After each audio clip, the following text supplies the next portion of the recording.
আসসালামু আলাইকুম রহমতুল্লাহি বারাকাতুহু নাহমাদুহু ওয়া নুসাল্লি আলা রাসূলিহিল কারীম আম্মা বা'দু ফাআউযু বিল্লাহি মিনাশ শাইতানির রাজীম বিসমিল্লাহির রহমানির রহিম। সাইয়্যিদুনা আইয়ুব আলাইহিস সালাম কোরআনে বর্ণিত ২৫ জন নবীর মধ্য থেকে অন্যতম একজন নবী। ইবনু কাসিরের বর্ণনা অনুযায়ী সাইয়েদনা ইসহাক আলাইহিস সালামের দুইজন যমজ পুত্র ছিল। একজন হচ্ছেন ইয়াকুব আলাইহিস সালাম, আরেকজন হচ্ছেন ঈস। সাইয়েদনা আইয়ুব আলাইহিস সালাম এই ঈসের বংশধর। তিনি ছিলেন ইসহাক আলাইহিস সালামের ছেলে, ঈসের নাতির ছেলে বা প্রপৌত্র।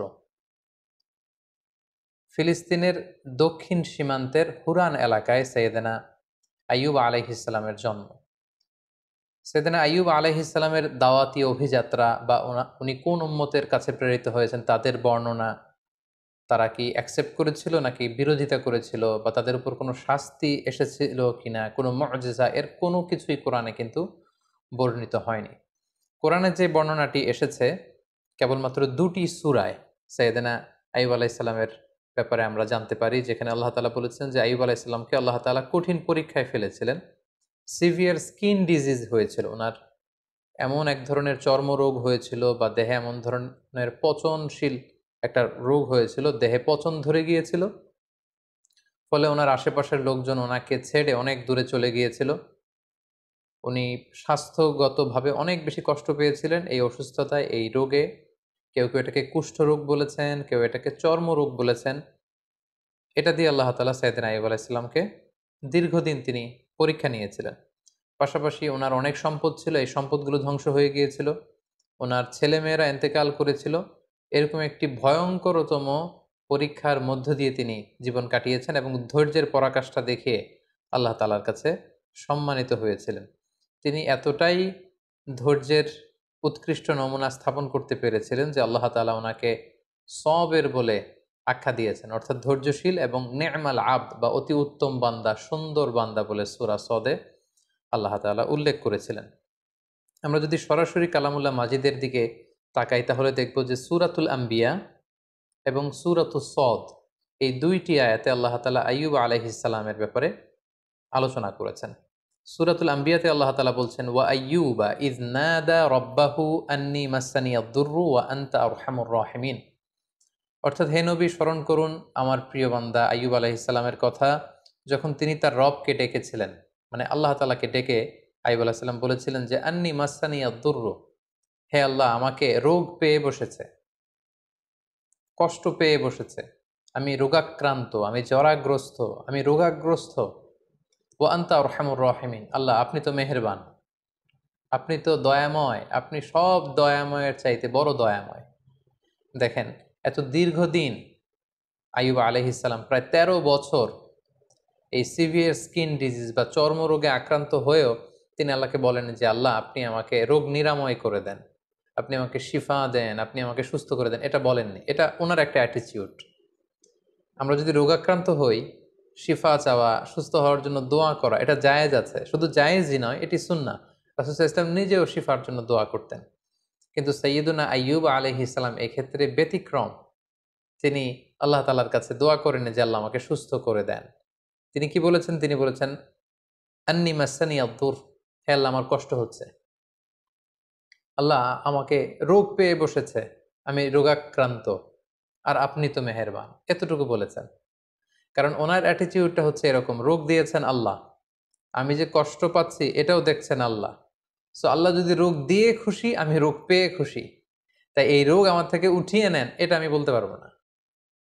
আমাকে শিফা দেন, এই রোগ আমার থেকে দূর করেন, আমি এটা বলতে চাই না। আমার কি অবস্থা, আমার কতটুকু কষ্ট যন্ত্রণা আল্লাহ তাআলা দেখছেন।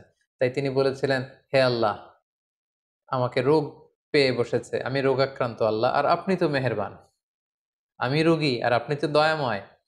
এটা দিয়ে উনি কেমন যেন বোঝাতে চাইলেন যে হে আল্লাহ, আমি যে অসুস্থ, আপনি তো দয়ার সাগর, আপনি তো চাইলে দয়া করে আমাকে সুস্থ করে দিতে পারেন। এভাবে তিনি আল্লাহ তাআলাকে ডেকেছেন এবং আল্লাহ তাআলা এত খুশি হয়েছেন, আল্লাহ বলছেন যে ফাস্তাজাবনা লাহু, আমি আইয়ুবের ডাকে সাড়া দিলাম, ফাকাশাফনা মা বিহি মিন দুর, তার যে রোগ এটাকে আমি ভালো করে দিলাম। কোন রোগে আক্রান্ত হয়েছিলেন এ ব্যাপারে সুস্পষ্ট কিছু জানা যায় না, যদিও অনেক মুফাসসিরিনে ইকরাম অনেক ধরনের মন্তব্য করেছেন। আল্লাহ তাআলা বললেন ওয়া আতাইনাহু আহলাহু, আমি তার সন্তানদেরকে ফিরিয়ে দিলাম, ওয়া মিসলাহুম মাআহুম, এবং অনুরূপ আরো দান করলাম। মুফাসসিরিন একরাম বলেছেন যে আইয়ুব আলাইহিস সালামের ৭ সন্তান ছিল, মোট ১৪ জন সন্তান ছিল, ৭ জন ছেলে ৭ জন মেয়ে। ছাদের নিচে চাপা পড়ে ৭ ছেলে ৭ মেয়ে সবাই ইন্তেকাল করেছে। আল্লাহ তাআলা তাদেরকে আবার পুনরায় জীবিত করলেন। কোন কোন তাফসিরে এসেছে যে আল্লাহ তাআলা ৭ ছেলে ৭ মেয়ে এই ১৪ জনকে আবার জীবিত করলেন। শুধু তাই নয়, ও মিসলাহুম মাআহুম, আইয়ুব যখন সুস্থ হয়ে গেল তার ঔরসে আল্লাহ তাআলা আরো ৭ জন ছেলে আরো ৭ জন মেয়ে মোট ১৪ জনকে দান করলেন। সুবহানাল্লাহি বিহামদি। আল্লাহ তাআলা বললেন রাহমাতাম মিন ইনদিনা, এটা আমার পক্ষ থেকে রহমত স্বরূপ, ওয়া যিকরা লিল আবিদিন, আর ইবাদতকারীদের জন্য এতে রয়েছে উপদেশ। যারা আল্লাহ তাআলার ইবাদতে মগ্ন থাকে, আইয়ুবের মতো এরকম ইবাদতকারী হতে চায়, তাদের জন্য এই ঘটনার মধ্যে উপদেশ রয়েছে। সূরা সদের দিকে যদি আমরা তাকাই তাহলে দেখব যে কিভাবে আল্লাহ তাআলা এই ১৩টি বছর রোগাক্রান্ত থাকার পরে আইয়ুবকে তিনি সুস্থ করলেন। আল্লাহ তাআলা ইরশাদ করছেন, উরকুদ বিরিজলিকা হাযা মুগতাসালুম বারিদুন ওয়া শারাব, অর্থাৎ হে আইয়ুব, আইয়ুব আলাইহিস সালাম যখন বললেন যে আল্লাহ আমার কষ্ট হচ্ছে, আপনি তো মেহেরবান, আল্লাহ তাআলা তখন আইয়ুব আলাইহিস সালামকে বললেন যে উরকুদ বিরিজলিক, অর্থাৎ হে আইয়ুব তুমি তোমার পা দিয়ে জমিনে আঘাত করো, হাদা মুগতাসালুন বারিদ, সাথে সাথে এখান থেকে ঠান্ডা এক ধরনের ঝর্ণার পানি নিঃসরিত হবে, ওয়া শারাব, এবং এখান থেকে খাওয়ার পানি নিঃসরিত হবে। আল্লাহু আকবার।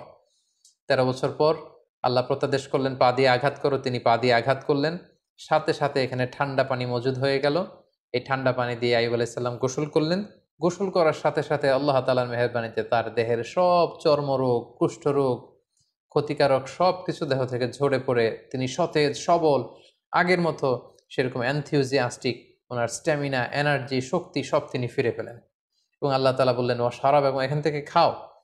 তিনি এই ঠান্ডা পানি যখন পান করলেন তিনি আগের মতো সতেজ সবল তিনি হয়ে গেলেন।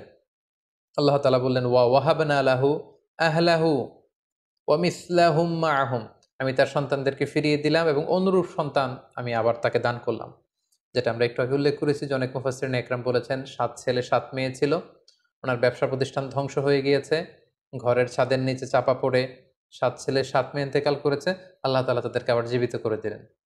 এবং পরবর্তীতে আরো ৭ ৭ ১৪ জন সন্তান তাদেরকে ফিরিয়ে দিলেন। আবার নতুন করে আরো ৭ জন ছেলে আরো ৭ জন মেয়ে আরো ১৪ জন সন্তান সন্ততি আল্লাহ তাআলা আইয়ুব আলাইহিস সালামের ঔরসে দান করলেন। আল্লাহ তাআলা বললেন রাহমাতাম মিন ইনদিনা, আমার পক্ষ থেকে রহমত স্বরূপ আমি এটা দিয়েছি, ওয়া যিকরা লিউলিল আলবাব, এবং যারা জ্ঞানী তাদের জন্য আমি এখানে উপদেশ রেখে দিয়েছি। এবং এই আয়াতের সর্বশেষে তিনি উল্লেখ করলেন ইন্না ওয়াজদানাহু সাবিরান, আমি আমার আইয়ুবকে ধৈর্যশীল পেয়েছি। সুবহানাল্লাহ। আল্লাহ তাআলার পক্ষ থেকে এরকম একটি সার্টিফাই করা, এরকম উপাধি দেয়া যে আমি আমার আইয়ুবকে সবের পেয়েছি, ধৈর্যশীল বান্দা পেয়েছি। ইন্নাহু নি'মাল আবদু ইন্নাহু আওয়াব, নিশ্চয় সে উত্তম বান্দা, সে আমার অত্যন্ত ভালো একজন বান্দা, উত্তম বান্দা, সুন্দর বান্দা। ইন্নাহু আওয়াব, সে সবসময় আমার দিকে ফিরে আসে, সে রব অভিমুখী, সে আল্লাহ অভিমুখী। সুবহানাল্লাহ বিহামদি। তাহলে এই আয়াত থেকে তিনি ১৩ বছর অসুস্থ থাকার পরে কোন প্রক্রিয়ায় সুস্থ হলেন সেটা জানলাম।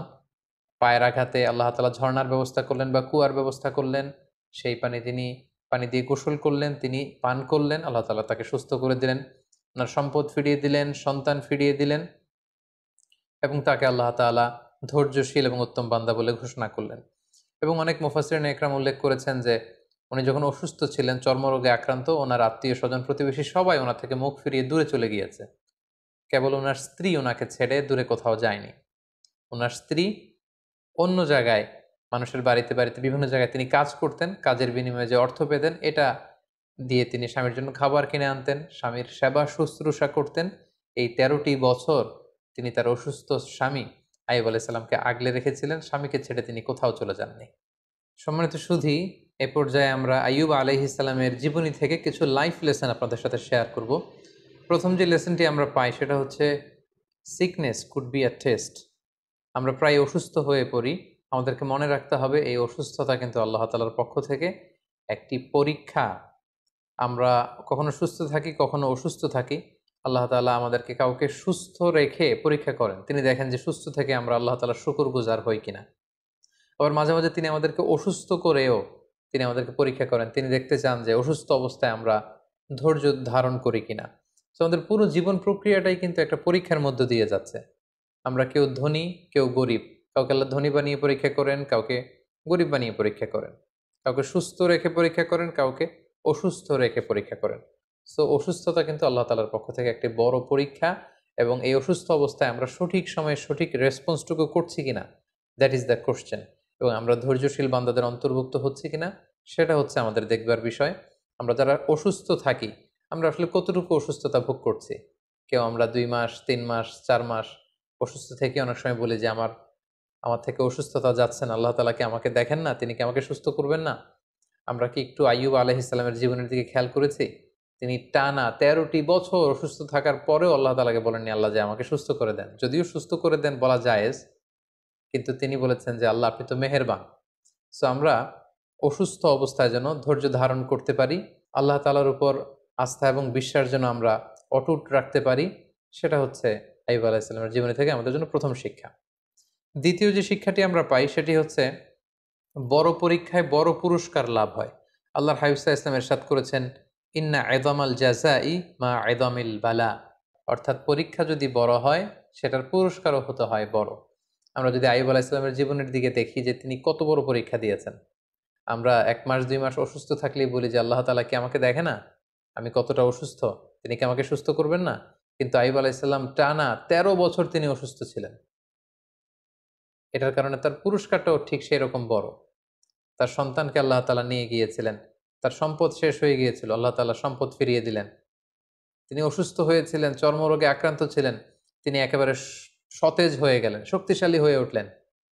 যে সন্তানগুলো ইন্তেকাল করেছিল আল্লাহ জীবিত করে দিলেন। নতুন সেই পরিমাণে সন্তান সন্ততি আল্লাহ তাআলা তার ঔরসে দান করলেন। এই যে অভাবনীয় নাজ নেয়ামত আল্লাহ তাআলা কেন দিয়েছেন? কারণ তার পরীক্ষাটা ছিল অত্যন্ত ভয়ঙ্কর। পরীক্ষা যদি বড় হয়, তার পুরস্কারও বড়। এবং নবীদের জীবনে যদি আমরা খেয়াল করি, তাহলে দেখব যে নবীদেরকে আল্লাহ তাআলা অনেক বড় বড় পরীক্ষা নিয়েছেন। আল্লাহর হাবিব সাল্লাল্লাহু আলাইহি ওয়াসাল্লাম বলেছেন যে আসাদ্দুন নাসি বালাআন আল আম্বিয়া। মানুষদের মধ্য থেকে আল্লাহ তাআলা সবচেয়ে বেশি বালা মুসিবতে ফেলেছেন নবীদেরকে। সুম্মাল আমসাল ফাল আমসাল।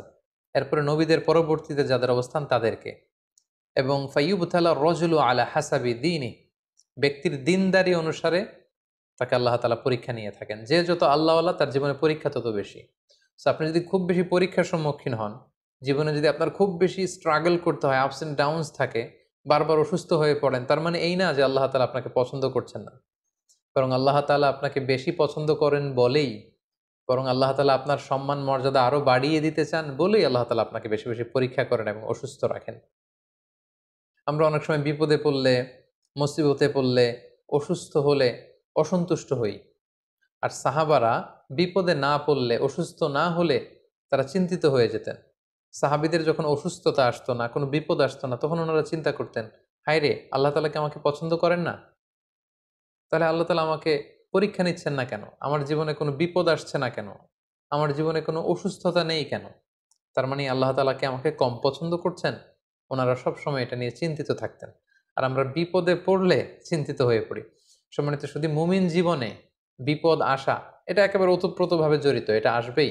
আল্লাহ তাআলা বলছেন, ওয়ালা নাবলুওয়ান্নাকুম বিশাইইম মিনাল খাউফি ওয়াল জুউই ওয়া নাকসিম মিনাল আমওয়ালি ওয়াল আনফুসি ওয়াস সামারাত।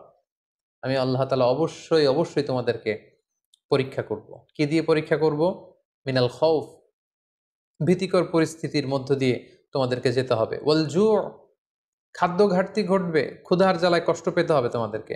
ওয়া নাকসিম মিনাল আমওয়াল, সম্পদের ঘাটতি হবে। ওয়াল আনফুস, তোমাদের প্রিয়জনদেরকে কখনো কখনো হারানো লাগতে পারে। ওয়াস সামারাত, তোমাদের সম্পদ নষ্ট হবে, ফল ফসল নষ্ট হবে। দুর্যোগ আসবে, প্রাকৃতিক দুর্যোগ। এই নানা ধরনের ঝঞ্ঝা বিক্ষুব্ধ পরিস্থিতির মধ্য দিয়ে তোমাকে যেতে হবে, আর আমি তোমাদেরকে পরীক্ষা করবই করব। সো বিশ্বাসীদের জীবনে পরীক্ষা আসা, পরীক্ষা থাকা, ইটস এ মাস্ট। এটা থাকবে। আর পরীক্ষার মধ্য দিয়ে আল্লাহ তাআলা বান্দার সম্মান এবং মর্যাদাকে বাড়ান। আর মনে রাখতে হবে, পরীক্ষা যত বড়, উত্তীর্ণ হতে পারলে এটার পুরস্কারও অনেক বড়। সাইয়েদনা আইয়ুব আলাইহিস সালামের এই জীবনীতে আমরা এটা দেখতে পেয়েছি। সবশেষে যে শিক্ষাটি আমরা পাই সেটি হচ্ছে, একটি শান্তিপূর্ণ জীবনের জন্য, একটি প্রশান্ত লাইফের জন্য একজন নেককার স্ত্রী, লাইফমেট বা সোলমেট খুবই জরুরি। যে যিনি সবসময় স্বামীকে সাপোর্ট করবেন, স্বামীর সেবা সহযোগিতায় নিজেকে বিলিয়ে দেবেন, এরকম একজন নেককার স্ত্রী থাকাটা জীবনে সফল হওয়ার ক্ষেত্রে অনেক বড় ভূমিকা রাখে, যেটা আমরা আইয়ুব আলাইহিসসালামের জীবনীতে কিন্তু দেখেছি যে ওনার আত্মীয় স্বজন পাড়া প্রতিবেশী সবাই যখন ওনাকে ছেড়ে চলে গিয়েছে, ওনার স্ত্রী কিন্তু ওনাকে ছেড়ে যায়নি। ওনার স্ত্রী ওনাকে আগলে রেখেছে, ওনাকে সাপোর্ট করেছে, ওনাকে শেল্টার দিয়েছে, ওনাকে মানসিকভাবে সহায়তা করেছে। এজন্য এরকম একজন নেককার স্ত্রী আমাদের প্রত্যেকের জীবনে দরকার। আল্লাহ তাআলা এরকম একজন লাইফ মেট আমাদের জন্য নসিব করুন এবং নবীদের দেখানো পথে এবং মতে আমরা যেন আমাদের জীবন পরিচালনা করতে পারি, তিনি আমাদেরকে তৌফিক দান করুন। হ্যাঁ।